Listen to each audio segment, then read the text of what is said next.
नमस्कार। आज हम एक बहुत ही दिलचस्प किताब पर बात करने वाले हैं। किताब का नाम है भगवान प्रकृति ही परमेश्वर है और इसे लिखा है कर्मा नायक ने। और इसका जो जो मूल विचार है वो पहली नज़र में ही मतलब चौंका देता है। बिल्कुल। किताब कहती है कि भगवान कोई आसमान में बैठा व्यक्ति नहीं है या कोई अदृश्य शक्ति। हाँ, या कोई शक्ति नहीं, बल्कि ये एक सीधा साधा ब्रह्मांडीय समीकरण है।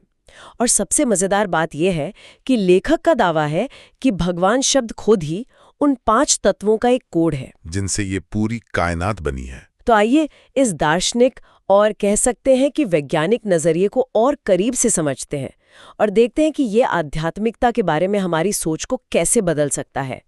तो किताब की शुरुआत ही भगवान शब्द के अक्षरों को तोड़कर की गई है, जो अपने आप में एक बहुत ही अनोखा तरीका है। बिल्कुल। और लेखक इसे किसी धार्मिक व्याख्या की तरह नहीं देखते हैं, वो इसे एक तरह से एक वैज्ञानिक विखंडन की तरह देखते हैं। उनका तर्क है कि हमारे पूर्वजों ने भाषा में ही ब्रह्मांड के रहस्य छिपा दिए थे। अच्छा। तो पहला अक्षर है भ, यानी भूमि। हाँ, भूमि या पृथ्वी। और ये सिर्फ मिट्टी नहीं है, ये हमारा भौतिक आधार है। किताब कहती है कि हमारे शरीर में जो भी खनिज हैं, कैल्शियम, आयरन, जिंक, वो सब इसी मिट्टी से आए हैं। एक तरह से हमारा शरीर धरती से लिया गया एक कर्ज है, वाह, जिसे एक दिन हमें लौटाना ही है। ये सोचना ही कितना गहरा है कि हमारा शरीर धरती से लिया गया एक कर्ज है। ये तो पूरे अस्तित्व को देखने का नजरिया ही बदल देता है। और अगर भ यानी भूमि हमारा भौतिक आधार है, तो फिर ग का क्या रोल है इसमें? गगन, वो तो खालीपन है, शून्य है। और यही तो सबसे दिलचस्प बात है। ग यानी गगन, आकाश या शून्य। देखिए, विज्ञान भी तो यही कहता है ना कि एक परमाणु का 99.99% हिस्सा खाली होता है। सही। हाँ, हम जिसे ठोस समझते हैं वो असल में लगभग पूरा का पूरा खाली है। बिल्कुल। लेखक कहते हैं कि यही खालीपन, यही शून्य हमारे विचारों और हमारी चेतना का घर है। जैसे ब्रह्मांड में अरबों आकाशगंगाएं इसी शून्य में टिकी हुई हैं, वैसे ही हमारे अनगिनत विचार, हमारी यादें, हमारी चेतना हमारे अंदर के इसी गगन तत्व में तैरती हैं। सही बात है। बिना खाली जगह के कुछ भी नया नहीं बनाया जा सकता, चाहे वो ब्रह्मांड हो या हमारा मन। सही बात है। अक्सर हम खालीपन से डरते हैं, जबकि असल में वही हर चीज का आधार है। तो भूमि हमारा शरीर हो गया और गगन हमारी चेतना का आकाश। इसके बाद आता है वायु। वायु। हाँ, यानी वायु। ये वो अदृश्य धागा है जो हर जीव को एक दूसरे से जोड़ता है। किताब में एक बहुत खूबसूरत लाइन है, जो हवा आज अमेज़न के जंगल में एक पेड़ छोड़ता है, वही अगले कुछ दिनों में आपके फेफड़ों में जाके जीवन बन सकती है। वाह। हम सब एक ही हवा में सांस ले रहे हैं। ये प्राणों का संचार है, एक अदृश्य डोर है जिसने पृथ्वी के हर जीव को एक ही परिवार में बांध रखा है। ये सिर्फ ऑक्सीजन और नाइट्रोजन का मिश्रण नहीं, ये जीवन का प्रवाह है। बिल्कुल। और इस प्रवाह को बनाए रखने के लिए ऊर्जा चाहिए। तो अगला अक्षर अ शायद उसी से जुड़ा है। बिल्कुल सही पकड़ा आपने। अ यानी अग्नि। और यहाँ अग्नि का मतलब सिर्फ जलती हुई आग नहीं है। हाँ। मतलब हर तरह की ऊर्जा है। हमारे पेट में जो जठराग्नि है, जो भोजन को ऊर्जा में बदलती है, वो भी इसी का रूप है, जिसे विज्ञान मेटाबॉलिज्म कहता है। हाँ, उसे लेखक हमारे अंदर जलता हुआ एक छोटा सा सूरज कहते हैं। यह सूर्य की ऊर्जा है जो पौधों के जरिए हमारे शरीर तक पहुंचती है। ये रूपांतरण की शक्ति है। मतलब एक सेब को हमारी सोच और हमारे काम करने की ताकत में बदल देती है। बिल्कुल। वाह। और फिर अंत में नीर, पानी। नीर यानी नीर। हमारे शरीर का लगभग 70% हिस्सा पानी है। हाँ। और पृथ्वी का भी।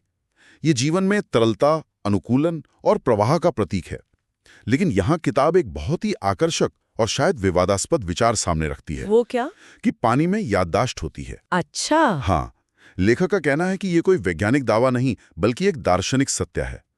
हमारे खून में बहने वाला पानी हमारे पूर्वजों के संघर्षों, उनके ज्ञान, उनकी यादों को एक कोशिका से दूसरी तक ले जाता है, जिसे हम संस्कार या सहज ज्ञान कहते हैं। हाँ, वो असल में हमारे अंदर के नीर में छिपी हुई जानकारी है। तो इस परिभाषा के हिसाब से भगवान कोई हमसे अलग सत्ता है ही नहीं। बिल्कुल।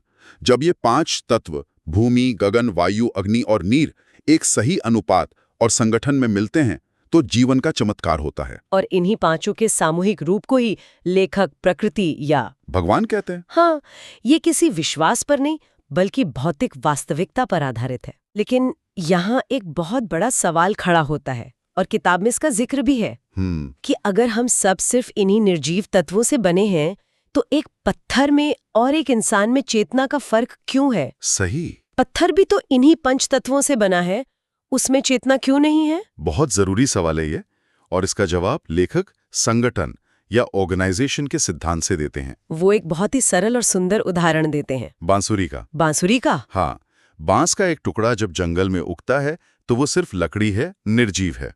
लेकिन जब एक कारीगर उसे उठाकर सही नापजोक के साथ सही जगहों पर छेद करता है तो वही निर्जीव बांस का टुकड़ा संगीत पैदा करने लगता है। बिल्कुल। हवा के गुजरने पर संगीत। मतलब तत्व वही है, बांस और हवा, लेकिन संगठन ने एक नया गुण पैदा कर दिया जो है संगीत। बिल्कुल।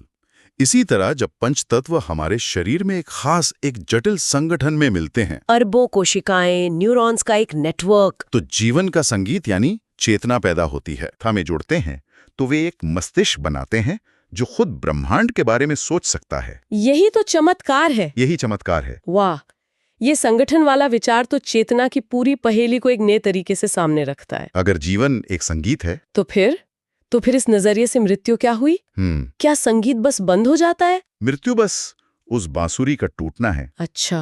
तत्व यानी बांस यानी भूमि और हवा यानी वायु वो वही रहते हैं, लेकिन संगीत यानी चेतना वापस ब्रह्मांड की खामोशी में मिल जाता है। इसलिए लेखक कहते हैं कि ऊर्जा के संरक्षण नियम के अनुसार हम कभी मरते नहीं, सिर्फ हमारा रूप बदलता है। तो मृत्यु के बाद हमारा नीर नदियों में मिल जाता है, अग्नि ब्रह्मांड की ऊर्जा का हिस्सा बन जाती है और भूमि वापस मिट्टी में।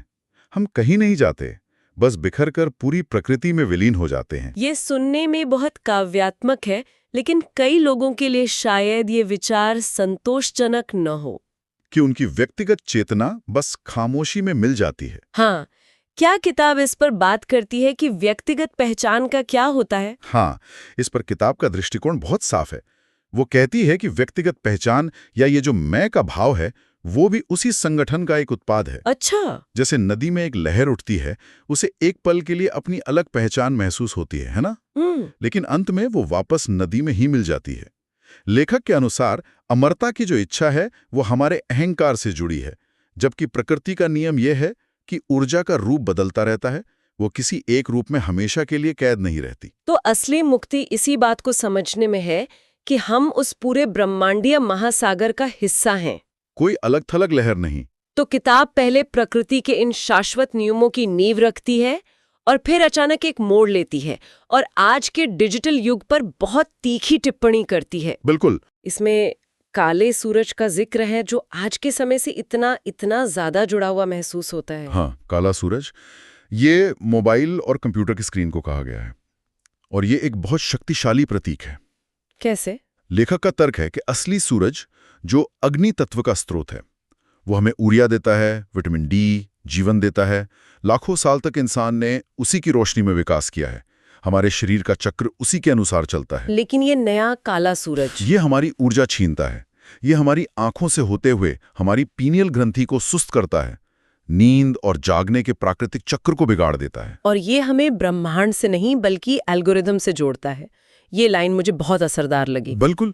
किताब कहती है कि जैसे ही सुबह कोई इंसान असली सूरज को देखने के बजाय इस काले सूरज को देखता है, उसकी चेतना का जुड़ाव ब्रह्मांड से टूटकर एक डिजिटल मैट्रिक्स से हो जाता है। उसकी सोच उसकी अपनी नहीं रहती, बल्कि उन एल्गोरिदम से प्रभावित होने लगती है जो उसे वही दिखाते हैं जो वो देखना चाहता है या जो कंपनियां उसे दिखाना चाहते हैं। वो प्रकृति के संगीत से कटकर डेटा के शोर में खो जाता है। बिल्कुल। काला सूरज का ये विचार वाकई डराने वाला है, क्योंकि ये हमारी ऊर्जा ही नहीं, हमारा ध्यान भी खींच रहा है।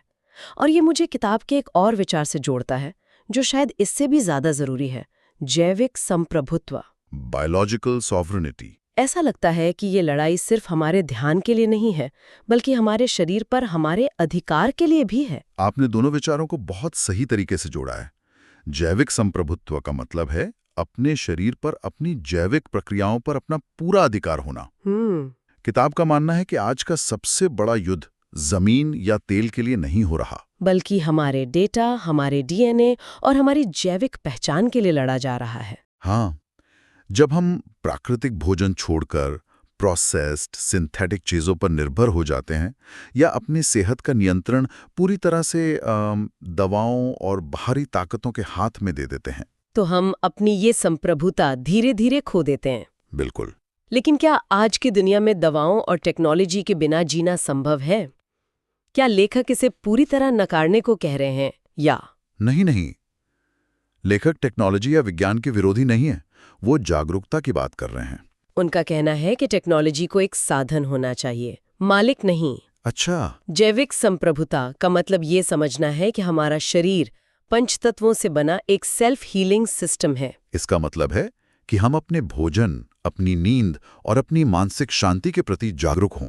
तो एक सूत्र है किताब में। हाँ, लेखक का सूत्र है, जिसके पास अपने शरीर का नियंत्रण नहीं, वो एक डिजिटल कैदी है। वे बाहरी ताकतें, जिन्हें किताब में गार्डियंस कहा गया है, वे चाहते हैं कि हम अपनी पहचान सिर्फ एक उपभोक्ता के रूप में देखें और हमारे शरीर को, जो प्रकृति का मंदिर है, दवाओं और रसायनों के माध्यम से नियंत्रित किया जा सके। बिल्कुल।